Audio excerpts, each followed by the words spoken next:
Hey there, everyone. Thank you so much for joining me today with a very special guest here once again, my friend Thomas. Hello, Thomas. Hey, I've been trying to get on your YouTube channel for like months. This is great. This is, I feel I'm a little nervous. Emma, right? It's Emma. I just want to. It's Emma. Yes, So we could get. All right. It is Emma. I'm It's very Thomas, nice by the to way. meet I'm you. Thomas. I'm so nervous. Yeah. I'm so nervous. Yeah, you'll have to tell us something about you at some point. Anyway, there is a reason for Thomas being here, and that is because he's actually quite a useful person to know, and he wrote a book. Well, he's written several books. This book in particular is what we're talking about, the 27 plot point outline. And so if you don't know, Thomas has got a YouTube channel, which is absolutely fantastic and very, very, very helpful for writers. And one of the things that he really talks about a lot and says is a good thing to do is outlining. And you have actually got an entire series that you've just finished breaking down all of these plot points, haven't you? Well, yeah, I think there's a couple more videos to it, but yeah. Oh, you're talking about the 27. Yeah, there's also a series where, I just finished the 27 plot point focus series. I had a lot of fun doing that, and it's officially over. I'm done. I can move on. Move on with your life, but the rest of us can't because we need to watch it and, take in this knowledge. Yeah. Anyway, having watched some of your videos, read your book, I thought, you know what, it might be a good idea for me to have a go at this. And I made a couple of videos with me talking about what I was going to do, before which I will link down in the description below. But basically, my issue is I've always thought that I was a plotter when it came to writing my books, and I've written a few books. So you'd think that I would know what I do, but it turns out I'm not. I have an idea and I know where it's going to go, and I know the beginning section. And then typically what happens is I get to about 15,000 words in and I'm like, oh. That's it. Oh, yeah. Like, what do I do? And then I have the crisis, which is usually when I'm, messaging you going, oh, I can't do this. I don't know what's going on with this manuscript. And you're really annoying and you say practical things which don't help at all. Add a dragon. Sex scene. Yeah, exactly. We can't always just do that. So I took this book, this very, very useful book, and read through it. I even made some notes. I even highlighted some bits. Then when I did find it a little bit overwhelming because there's so much information, I also went and downloaded a resource that you had, which kind of broke it down a little bit for simple souls. And we are standing now at the point where I do have a completed first draft of the book that I was using it to plot. So from that point of view, everyone who's watching, this book is a success. Well, yeah. I mean, you were just recently interviewed by a fellow Italian New Yorker, and you said it was much easier to write the book having at least, I don't want to use the AI, somebody's using AI word, but map out your story, because that was the reality of it. But also, the thing that I appreciate that you did is you didn't go full ham. You didn't just go every detail. You were just like, what is the general gist of where I kind of want this to go? And then you allowed the chapter writing to sort of dictate the quote unquote discovery of the story. So that's how you're supposed to be doing. Yeah, I mean, I think you're being very generous there. I think what it comes down to is I'm actually not very good at being told what to do and following instructions. So I will always kind of do my little twist on it. Which you should, because you're supposed to take things you like and don't like and then create a system that works best for you. And, if that's with a cuppa or if you're just enjoying your soda, you're going to do what you're going to do. But at least you started, changed it, and got to where you needed to. Yeah. So, I'm sitting at the point now where I have I think it's like 63,000 word first draft and barely a crisis moment. How does that feel, though? Do you feel like your book would be better if you had the crisis moment, because then you're like overcompensating for the stress? Or do you feel the book is benefiting from a more casual, comfortable approach. I think that we are 5 minutes, by the way. 5 minutes in, and you started interviewing me, which is what I said would happen. I think it's strange not to have the crisis, but I'm grateful not to have it. It was a much smoother process. Okay. But basically, what you do in your book is you talk through this 27 plot points outlining process that you have, and then you actually go through how you use it when you are working on a manuscript. And it's very much using layers, isn't it? It's starting off with like a complete zero draft, which I never do, and then just building on each layer. Would you say that that is, like, over the years that you've kind of been honing this, is that the key to it, the actual layering? Yeah, I mean, when I was screenwriting, that was sort of the default group process that if you're working by yourself, you don't really think about, because, you know, I know words and I am writing and therefore it must be great because I wrote it, you know, and you're not, no one's saying, hey, hold on, wait a minute, let's punch it up, but I wrote this, you know, like, so I started getting into that comfortable habit of, I know this isn't even close to the end results, so I'm just going to write where I need it to go. And then I know it's going to go through a process of layers where some people look at it, they punch it up, they clean it up, then it comes back to me. I do some edits with the notes, and then we do a table read. So the table read, for anyone who doesn't know, is basically beta readers, but they're usually other writers or actors, and you're hearing the story out loud. And not that beta readers read it to you like, hey, two households. That but would be disturbing. It depends. It's very nice to hear, you know, because again, we know what the story is, so we're not really listening when we're reading it out loud. We're just making sure that it doesn't trip over itself. Right. But when you hear people sort of interpret it, I think that helps, especially if they're interpreting it wrong and you go, why did you think that? And you go, and they explain it, then you're like, oh, I can fix it. Not that you as writers need to do that, but my point is, yes, layers. It helps. And the other thing that helped me with screenwriting that turned into long form novelization is I don't really care about complexity in the beginning, because I know I'm going to get there. I know, I mean, I just sent you something. I sent you a first draft and then a third draft. They're essentially the same exact beats, but one is, hey, this is happening. And the other is, oh, this is a full-fledged character, and they're experiencing things, and they have thoughts, and they have, you know, their physicalities, and you can't discover that. And I don't believe you can discover that in a first draft, first attempt. No matter how great you are, there's a process. Otherwise, there wouldn't be editors. Otherwise, there wouldn't be beta readers. Otherwise, there wouldn't be a thing known as rewrites. It wouldn't make sense. So yeah, layers. Yeah, so one of the things that I did was strip away some of the layers because I'm awkward. Well, you don't do zero drafts, right? You just go right into a first draft. I just go right into a first draft. But one of the things that I make sure that I do is that I don't write too quickly.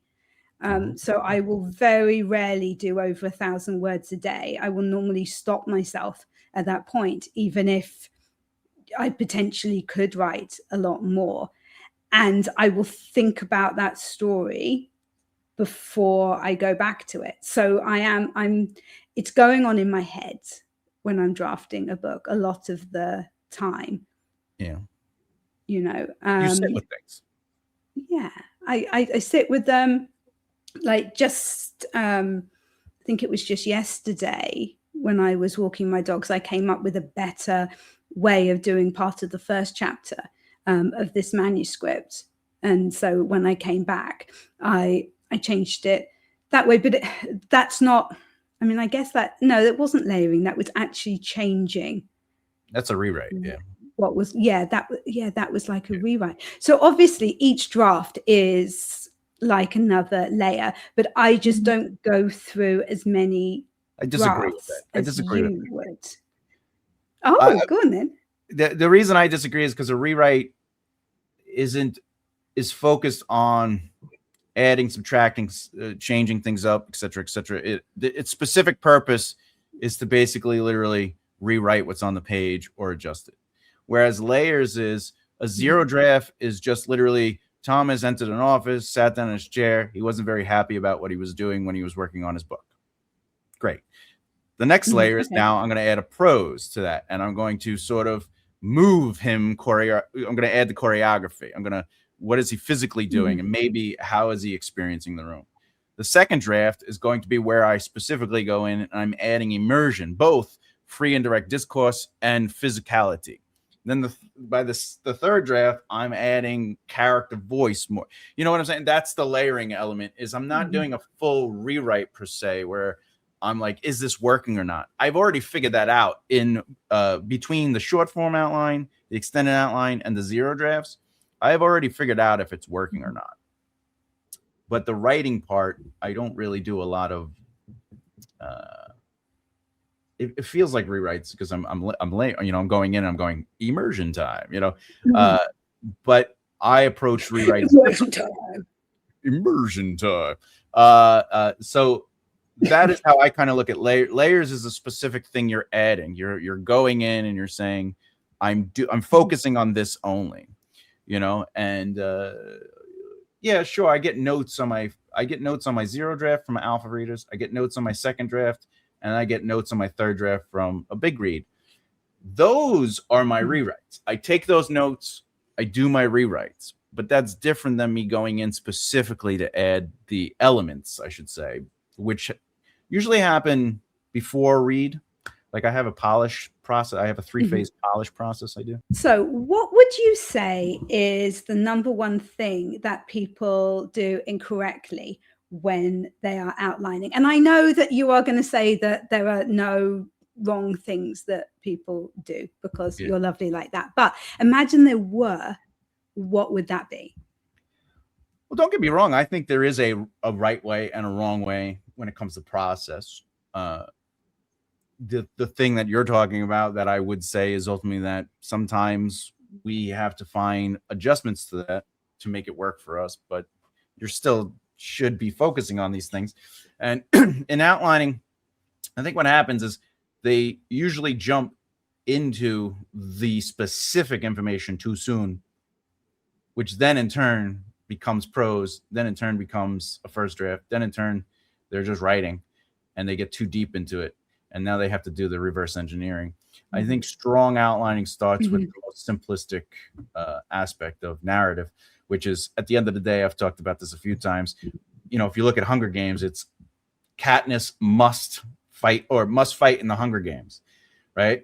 And if you look at a narrative, every single narrative that exists takes that simple sentence. You do this in a pitch when you're in a room too, writing with screenplays and stuff. What is the simple sentence?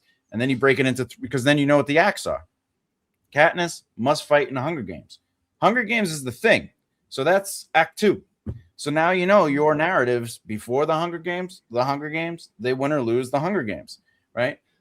If it's a man loses his legs in a car accident, Act 1 would be where they end up getting into the car accident, losing their legs, and now Act 2 is them living a life, the new world, with no legs. And then do they basically win or lose life with no legs, right? But if you make that's really what it is, right? But it doesn't have to be. Technically, you can make them lose their leg in Act 2, but then that your narrative isn't about a guy losing their legs. You know what I'm saying? It's just that's something that happens in Act 2. You know, what's Twilight? Before the relationship, they win or lose the relationship. Right? Because she moves to Washington. Yeah. It takes like what 5 or 6 days before, right? She's in a coma or something like that. And he's like, she wakes up and he's like, I love you. That's like Act 2. You know Twilight disturbingly well. Because I need to. I talk about it a lot. It's your job. They're always like, your job to know Twilight. And I'm like, oh, Twilight's so good. My favorite thing that happened in the class so far was there's these little girls, you know, that are all Twilight, you know, they're like young, and their mothers always they're like, you know, they have to be chaperoned because they're maybe 12 or 13. And I always make, not that I make fun of Twilight, but I make fun of the process of Twilight. And maybe 2 weeks ago, which is ultimately like, I don't know what it is, 16 weeks into the class or 14 weeks, she raises her hand, one of the little girls, and I go, yes. She goes, I want to say I both appreciate everything you've taught me and also hate you. And I go, why? She goes, because now I cannot unsee all the bad that you mentioned, and I agree now. Oh, he's like, I'm into book 2, and I'm like, what is wrong with this couple? It doesn't make sense. It's very weird. Everything is weird. I'm seeing the bad writing. Like everything is just where it's just things happening. And I was like, you are welcome.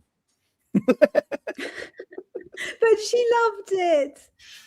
Look, if you want to love it, look, here's the thing. I love the first Transformers movie from Michael Bay. It's crap. I'll eat my popcorn and I just want transform and roll out. I'm happy. It's transforming robots from outer space fighting. Okay. It's entertaining. It's entertaining. Yeah. Every element of that movie is probably terrible if we just isolated it and studied it. But that has nothing to do with writing. It's all subjective. At the end of the day, there is absolutely objective good writing, bad writing. But the greatest writing in the world can be disliked by people, just as the worst writing in the world can be loved by people. And it's art. So whether you follow the rules or not, people can end up loving Twilight. They can end up loving, Hunger Games. My favorite thing about Hunger Games is, I'm not sure if this is accurate, but I'm going to just make the statement. Every book opens up with somebody waking up. The first book is waking up, feeling the sheets, looking for the sister, okay. Prima, then the mother's, on the other bed. And then the sunrise of the reaping. He wakes up, happy birthday, hey, Mitch. And I think there's another book where they wake up. There's at least 3 books. And what do they always tell you? Never wake a character up and start the day, right? Do whatever you want. That's all I'm saying. To answer your question straightforward, though, they dive into the specific details too fast. I think that's definitely what I do. I'll have an idea for a story, and then there will be certain parts of it that I'm really excited about, and I will focus on those rather than the full narrative, if you like. And I'll have a rough idea of the problems that my couple, because I write romance, so it's the problems that my couple are going to face. But I didn't plan it out as well as I believed that I did. Yeah. But do you believe that all fiction writers need to outline, at least to some extent? I don't think anyone needs the outline, but everyone will outline. And what that means is when you're done writing your book, what are you doing? You're reverse engineering. You're making sure it all makes sense. Mm-hmm. You're basically going, does this connect? If you're really, truly doing the work, and I'm not talking about people who like write a draft and they're like, it's great because I wrote it. I'm talking about people that write it and then they go back, they read the first chapter, and they're not just going, is this chapter pretty? They are taking notes. They are, what is happening in this chapter? Is there a beginning, middle, and end? I don't think many writers do that per se. I'm a developmental editor, so I have the different stages of development that I just do. A, because it's good exercise. B, I used to get paid a lot of money to be that person. So you're just sort of become that habit. It's not as difficult though. If it was your quote unquote job, it was just what you did. It's sort of like somebody who rides bikes professionally. At a certain point, just riding the bike to the store, it's nothing. You're just riding the bike, maybe doing a wheelie, and you know what I'm saying. But I don't think everybody needs to outline, but everyone does outline if they do the work. And it's just because at the end of the day, you either do it at the beginning or you do it at the end. I just think it's easier to outline first. Yeah. But I also think it's all discovery writing anyway, because it's not like you wake up and you go, I know the exact outline. You have to be like, where does this go? If you're using the 27 plot point outline and it's Katniss must fight in the Hunger Games, that She wins or loses in plot point 26 because that is the climax, right? But you might be like, but Thomas, it ends in the Capitol. Fine. So plot point 25 is the Hunger Games, where they're like, we will eat the berries. And then plot point 26 is they're in the Capitol and she realizes, oh, wait, I have to keep up the charade. But I believe that's actually the end. Oh, and then she goes home. So plot point 27 is she goes home. So right off the bat, those are my first three lines. She wins the, I don't even care how she wins, just she wins the Hunger Game in plot point 25. She goes back to the Capitol and realizes she must maintain the ruse or they kill her. And then she goes home. Why? Because plot point 1 is she's home in her district. Great. And then what's the inciting incident? The reaping. I don't even have to say she volunteers because I could figure that out on the page. And then you could go, what is the action to fix the reaping? Well, it's the parade. It's the kiss on the cheek, I believe. It's all the crazy stuff, right? Where they're just like, this is the person. And then, Thomas, what about going into Act 2? Well, we have to be pushed into the Act 2. So what is plot point 9?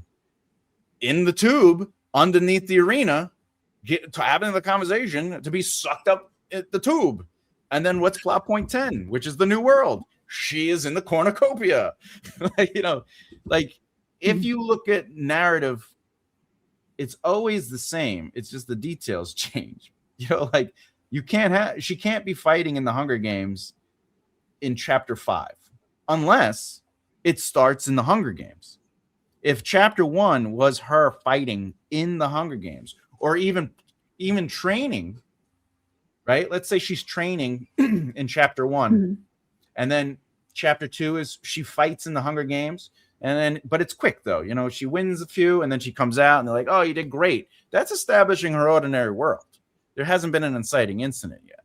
But when that reality breaks, where say she finds out that they're going to kill her in the next Hunger Games, that's the inciting incident. So now the rest of Act 1 has to be preparing for they try to kill her, which is Act 2.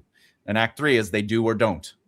Right? Like you can look at stories that way. You don't have to restrict yourself to, the mentality is like, well, I want to start in the Hunger Games, but now I can't because that has to be Act 2 because of Thomas. It's like, no, the thing is Act 2, but you could do whatever you want. Thus, Private Ryan, Saving Private Ryan starts in the war. They literally get Normandy as the first beat. It's whatever you want it to be. Anyway, I'm sorry, rambling. Oh, you are here to tell us these things. I definitely agree with you that it is easier to do this outlining at the beginning rather than the end of the process. And I think one of the reasons that worked better for me is that a lot of my books have quite short timelines, especially if they're Christmas books. But in the case of the manuscript that I was drafting using this method, it's about a woman who buys an old vicarage and she is having it renovated to become a bed and breakfast. So I needed to be very aware of when things were happening, how long things were taking, when she needed to open it by, and things like that, which sounds really boring. But if you're not aware of that, it does really spoil things for the reader. If they're going, wait a minute, that guy's been painting one room for 2 weeks. Like, why is she paying him to do this? He's a complete cowboy. Or, oh, it's not possible for, the entire 5-bedroom bed and breakfast to be done, in 4 days, for example, to make sure that it's properly spaced out.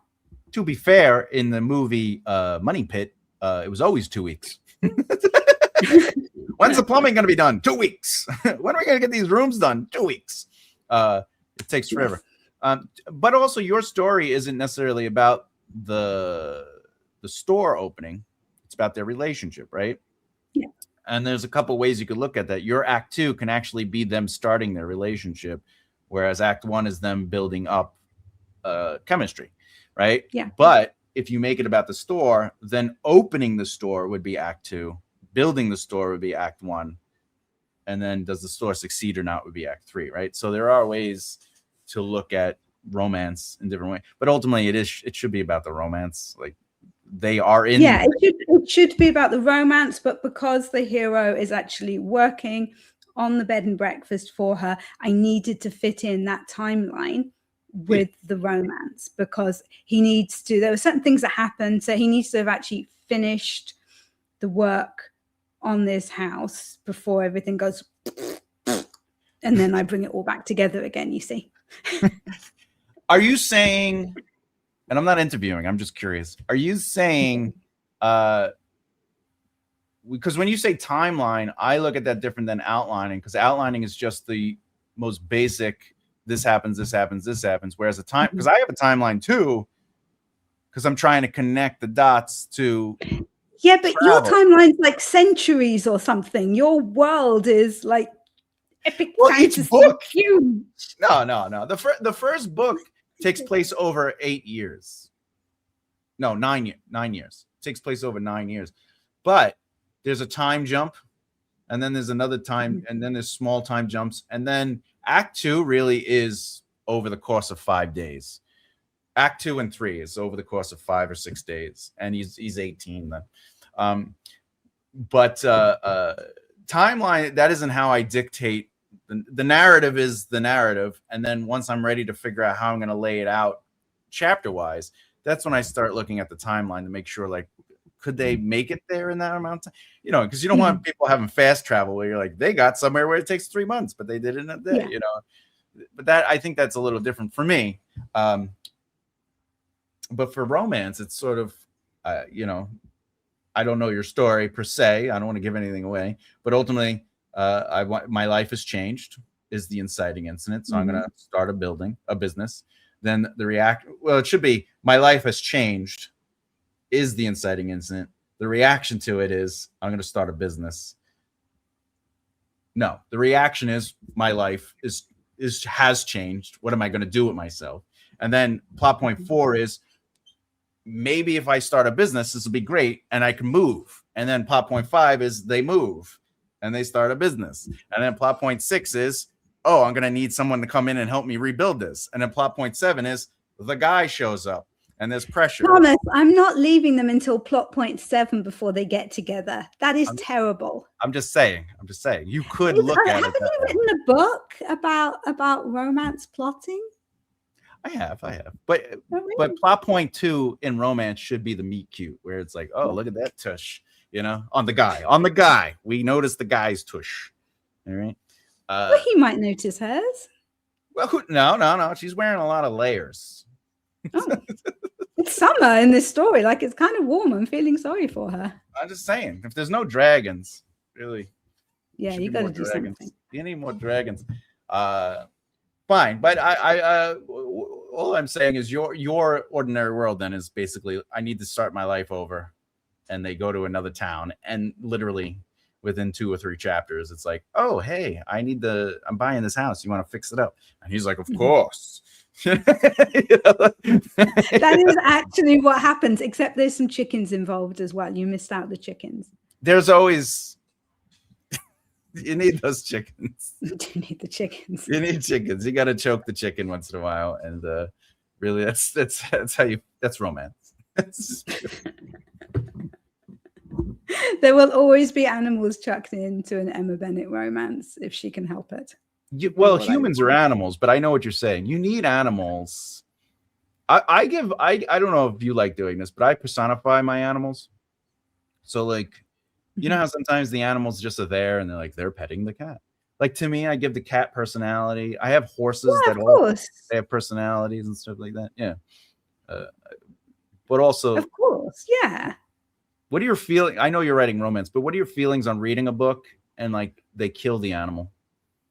You're interviewing me again. No, I'm wondering because my students asked me that, and I says, look, I'm against killing animals, but it has to happen because it's life. Like if you're writing, but it depends on the book, doesn't it? It depends on the type of book. If it's children's book, if it's essential for the story.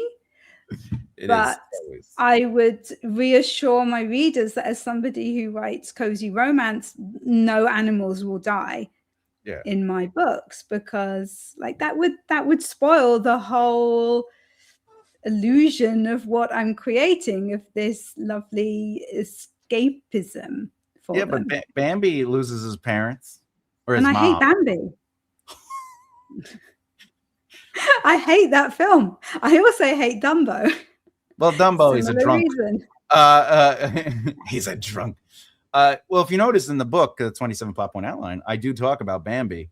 And the reason is because somebody told me you can't have animals talk because it disrupts you. I go, well, every Disney movie that has ever made money. Yeah, Disney. Like, yeah, but it's not necessarily that it's Disney. It's that writing. Cups could talk. You know what I'm saying? Like, it's writing. It's fake. Like, it's literally anything is. The moment you have magic, everything's out the door. The moment you have sci-fi with technology that doesn't exist, anything is possible. If you're writing about New York City in 2001, and then all of a sudden there's an alien, everything else about that world has the potential to be different, right? Like, so creativity gives you the freedom to have a dog talk. You know what I'm saying? Like, you just could do it at that point. But also, even if it is New York 2001 and you want the dogs to talk, you can't. You know what I'm saying? Like, why can't you? And I think people get silly.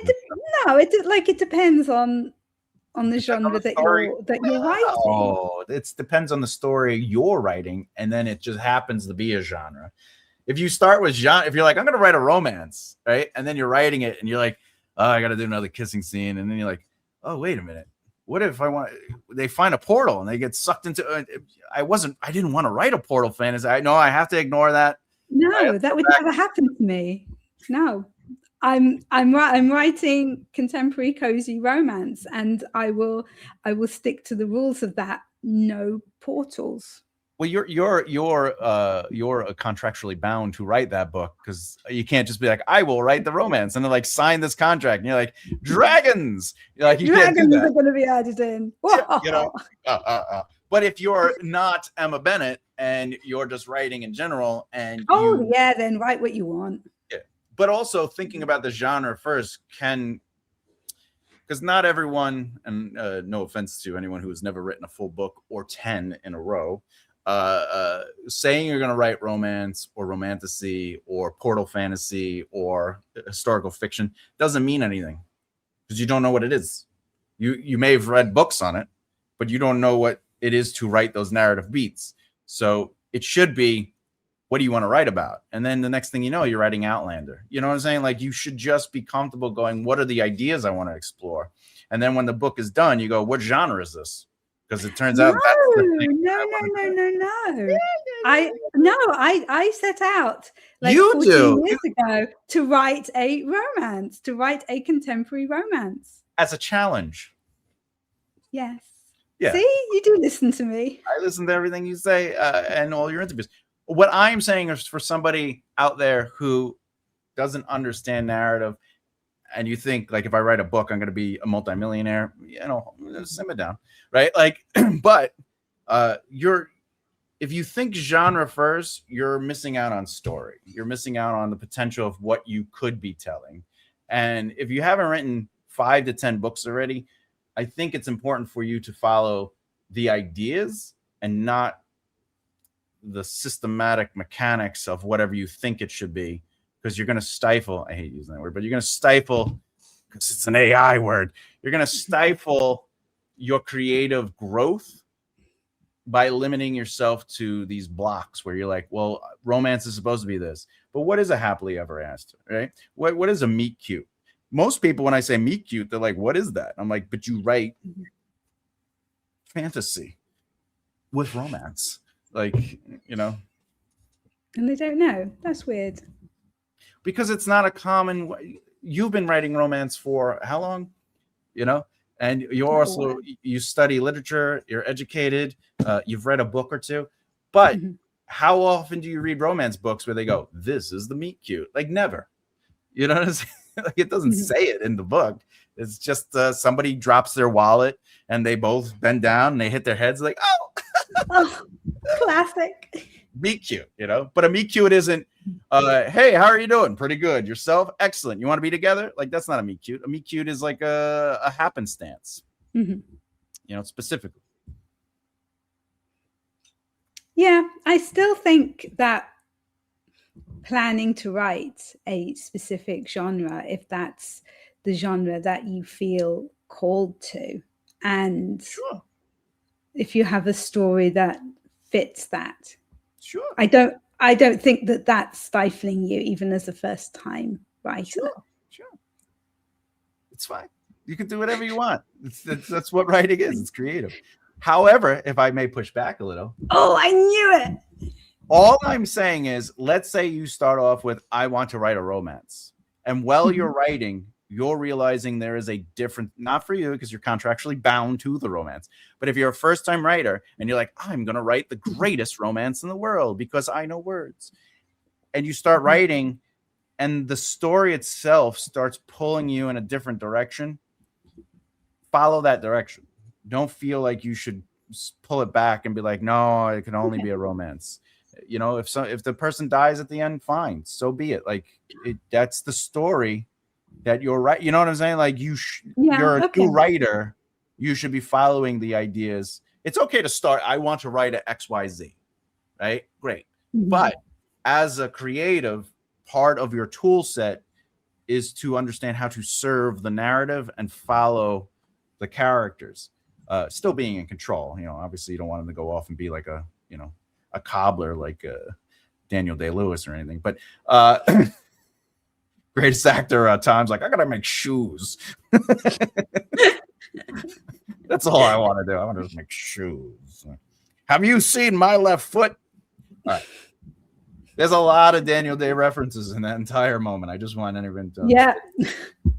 He was really the last of the Mohicans, so I really like, I'll fight for him because he's basically the gangs in New York to me. So what? Have you ever heard of Abraham Lincoln? All right. I never heard of Daniel Day-Lewis. But I know that there will be blood. If we keep going. No, I think what my only argument to saying I want to write this thing and then writing it is that you don't know what your voice is really. And sometimes it's okay. Like, imagine telling Picasso, hey, you said you were going to draw faces. What is this? And he's like, oh, it's squiggly lines. It's a face. And they're like, no, it's just squiggly lines. That's not a face. A face has like the eyes that look like this. No, I'm Picasso. Like, you imagine telling Picasso, come on, buddy. No, Picasso's like, I want to draw a face. And he's like, yeah, but some people just know what they're going to write. I don't, I know that I want a happy ending. I didn't say don't do the happy ending. I'm saying if you start out wanting a happy ending and then you're like, thriller would be interesting, and then you just try that, because you could always delete it. You could always go back to your happy ending. Don't erase. No, keep the chapters and send them to me. I'm not donating words to you. You've got plenty of your own. I'm a terrible writer. Stop it. You are. It's true. It's horrible. My prose are just garbage. I've tried. I think I just outline stories and give them to other people. That's your new plan, yeah? Do you remember that did I tell you? Well, I sent you the we obviously won't say what it was, but I sent you my throat is feeling weird because of the bug stuff. I sent you the published author sample, and then I sent you my rewrite of it. Mm-hmm. I used that in class, and everyone was they were looking at they're like, this ain't too, they were looking at the original, they're like, this ain't bad, I get it, they're doing the thing. I go, well, who's the character? Tell me one thing. And they're like, well, it's only like, what, 200, 300 words. Mm-hmm. I go, the first line should tell you something about the character. If the first line is through the POV of a character, we should already start getting an idea of who they are based on what they're noticing, and then the way they feel, whatever, all this stuff, right? In screenwriting, if your first line of dialogue doesn't say anything, you got to rewrite it, right? Yeah. So then I showed them my version. They were like, what the? I was like, tell me about the character. And they were able to tell me about who the character was. They told me how they were. And I used a lot of the same words. And the one thing that I've been teaching them is what it looks like for a character to process versus a character sort of talking to the ether. Mm-hmm. And that was the big thing. In first person specifically, a lot of first person comes off as if they're talking to somebody, but it's all in their head. They're like, what are we going to do now that this is all happening here? And you're just like, who are they talking to? Or they're like, I've been doing this for 12 weeks now straight, and I don't know if I'm going to get home. That first, the first part is like, who are they talking to? Right. Yeah. So, I used some of the same words, but what I did was I built up to it, and it changed the feel of the statement became internal thought. It became internal processing. And that's an important thing to do for a writer, is you have to remember it's not really what you want to tell the audience. It's how a character processes information. I mean, it's the difference between a good book, a great book, and a crap book. But if you just want a character to be like, hey, I'm hungry and I just want to go here. I can't believe it's been 14 weeks since I saw my parents last. Write that. Have fun with it, But at the end of the day, you're not really saying anything. That's my opinion. Yeah, that's very true. And if you did just outline books for people, as you can write an outline of an entire book in, 40 minutes, you'd be saving yourself a lot of time. Well, I did do the short form outline in class the other day, and it took me a half hour because I was talking, because I was explaining stuff. And they're basically like, you just did this in like 10 minutes. And I go, yeah, because that's what narrative should be, easy. If it's not, then you're the one who doesn't understand the narrative you're telling. Because now, again, all the pieces should fit into place because they are the pieces. It just is or isn't. And the only way you're going to get to that point is if you practice it and you just start realizing, if we have to save Ryan, then Act 2 is trying to find Ryan, where Act 1 has to end with them being commissioned to go save Ryan. Like, now I know what Act 1 is. Who is this troop? Who are these people? The inciting incident is two brothers die. The reaction is, well, we're going to have to go save Ryan, because if we don't, the rule is the bloodline will be gone, so we got to go save him. Well, who are we going to get? That's 4, right? And then 5 is actually getting Tom and his crew. And by the way, this might be the first 15 minutes of the movie. It goes by quick, if you're looking at a movie. Could be 15 pages in a book, though. You never know.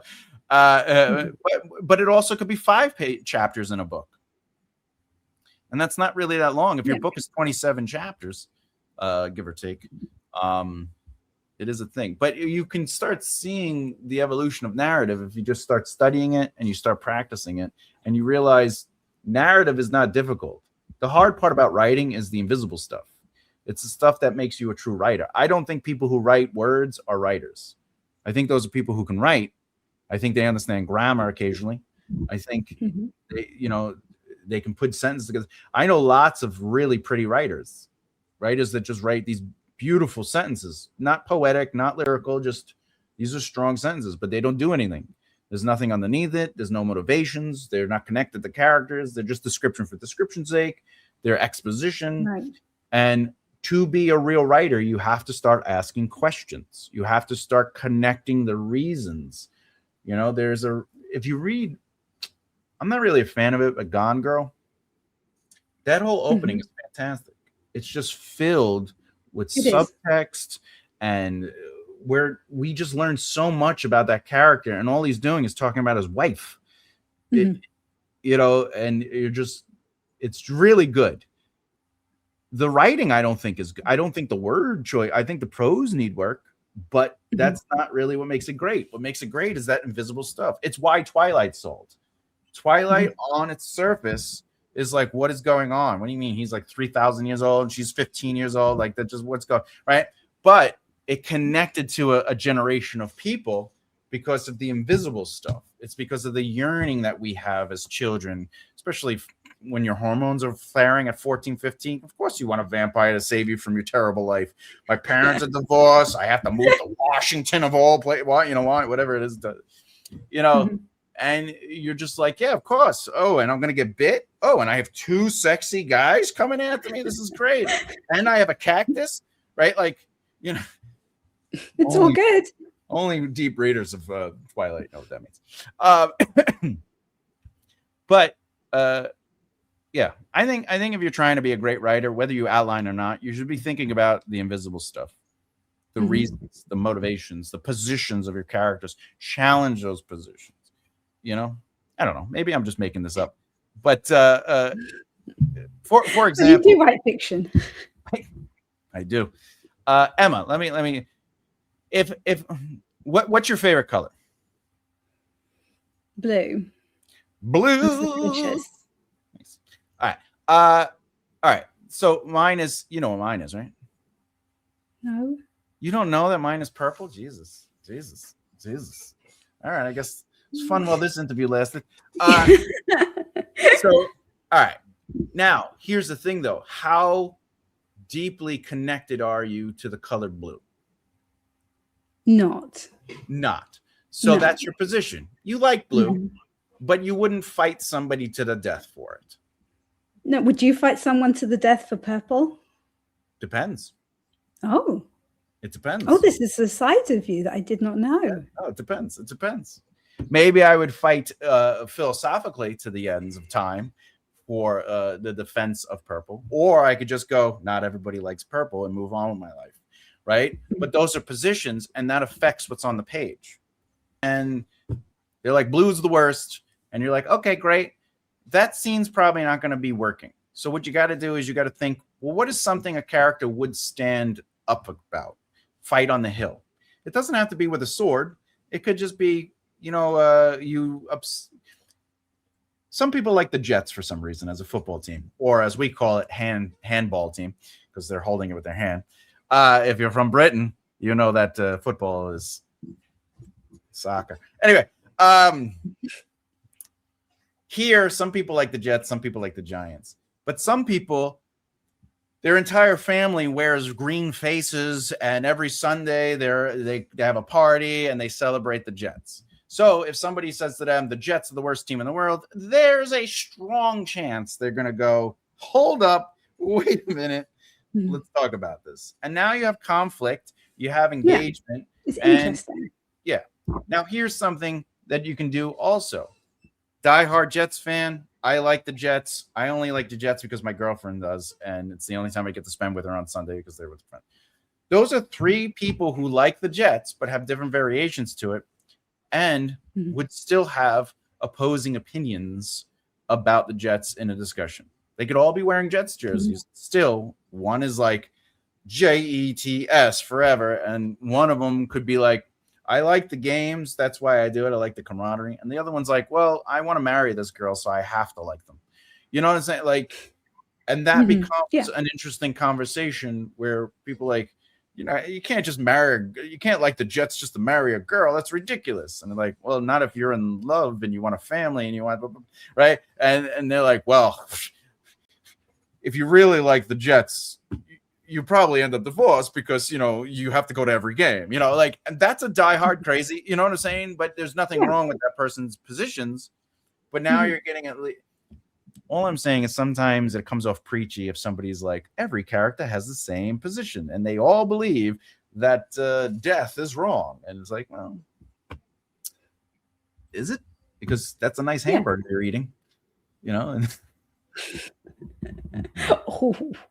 But I eat meat. But what I'm saying is that right there, how you just went, is the point of positions. Yeah. It's the point of critiques in a book that you want your readers to go, huh.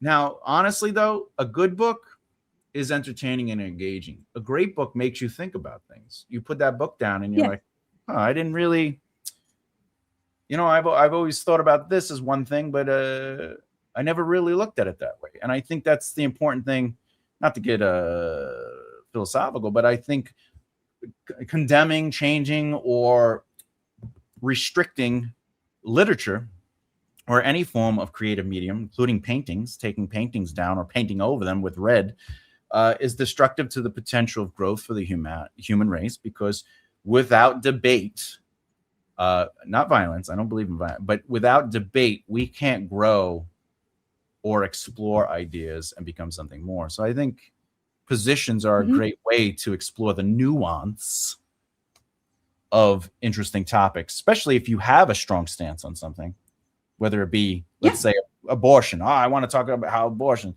You could have a character have a strong stance on it, just like you do as an author, but then have other characters not have failing straw man arguments, but have strong opposite opinions, and then give yourself a chance to debate those topics. And now it doesn't, the reader's not going to be like, oh, okay, I get it. This, you know, forget this author, you know, sorry. Yeah. And that's what teaches empathy. That's why, you know, it's been shown that readers have greater empathy than people who do not read. And it's because you get to hopefully experience lots of different opinions from different characters. And that's what makes the stories interesting and compelling. Yeah. I mean, apathy is fun too, especially if you're trying to get through a Jets game.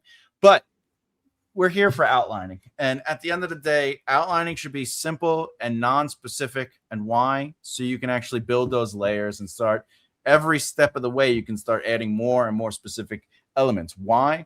Because if you start off with more specific, it's harder to weed through the elaboration or the elegance of your writing, your word choices, and find out what is working and what isn't working.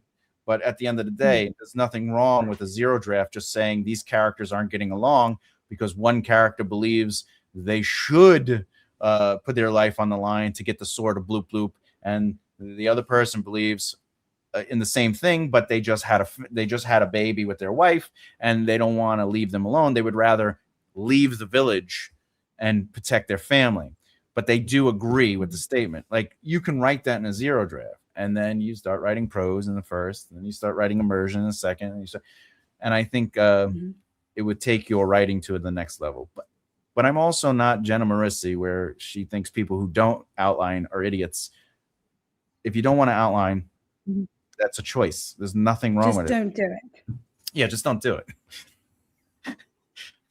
But you should at least try it, and you should definitely buy this book. The 27 plot point. That's a really nice. You make that cover? No, you did. You're very talented. I really like it. I really like that cover. I like this cover too. Everyone likes this little design I did. I like that one. That is a very. Would that be your book that is going to be hopefully coming out this very week? Well, I'm supposed to put the paperwork.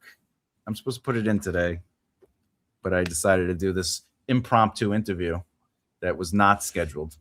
And yeah, this book though is book 2. See, book 2 of book 5, and I'm really excited about that book.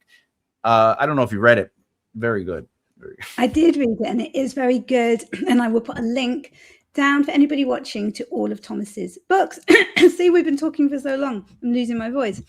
That one is the second in the series, the Breaking Down Success series, where Thomas basically teaches you how to be completely amazing and have a creative career, such as one that you have always dreamed of. But we are going to go now.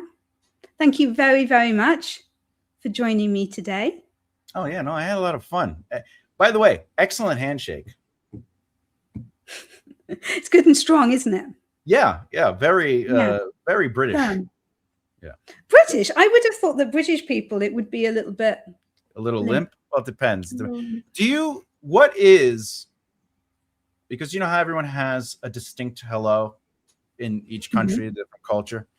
Are handshakes a big thing in Britain like they are in America? It's so big that if we're wearing gloves, usually you say mind the glove, or you take the glove off. I like that. Yeah, I think we shake. You know, you don't have a lot of hugging. We keep away from other people. No, I mean, it's like the shake, like the thing, like in Japan, it's the bow. Yeah, we do the shake. You do the shake. Do you do the twist? No, shake it off. Anyway, right, we're going. Oh, we're going. Thank you. Thank you, everybody who has joined us today. If you have enjoyed this chat, please make sure that you boop that like button and subscribe. If you're not already, check out Thomas's channel as well, which will be linked down below. Make sure that you subscribe to that because they are really, really useful videos. Bye for now.